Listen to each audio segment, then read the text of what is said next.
I 4 candidati sindaco di Agrigento ieri pomeriggio sono stati a Fontanelle invitati dal comitato di quartiere che ha voluto ascoltare dalle loro voci come intendano muoversi per liberare Fontanelle dalle condizioni in cui versa, che non sono purtroppo condizioni da città civile.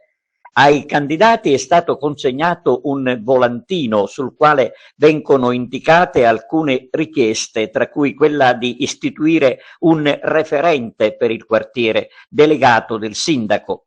Il giornalista Gioacchino Schicchi, che ha coordinato l'incontro, ha invitato i candidati a moderare i toni e così è stato, senza eccedere come di solito avviene nelle campagne elettorali.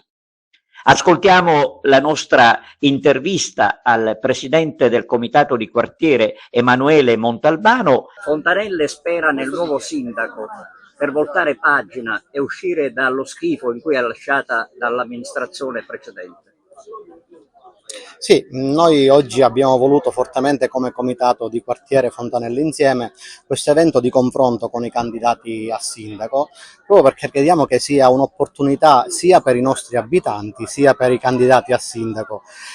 Questo evento ovviamente non nasce dal nulla, ma è un evento che alla base ha un'analisi fatta sui bisogni reali del quartiere, fatta insieme agli abitanti del quartiere, e ovviamente poi da queste analisi abbiamo formulato le domande da fare ai nostri candidati a sindaco. Per cui speriamo che sia veramente un evento che sia proficuo, ecco, proficuo per tutti. Speriamo che sia proficuo veramente, anche perché bisogna voltare pagina e cominciare a vivere in questa zona.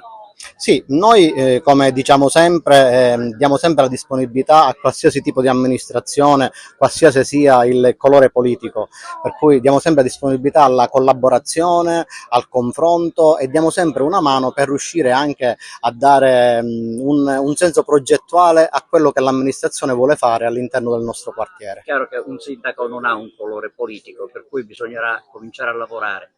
Sì, ma noi, ripeto, noi siamo aperti e collaborativi, saremo collaborativi con tutti, con il sindaco ovviamente che verrà eletto e che il popolo deciderà di avere sulla poltrona della nostra città.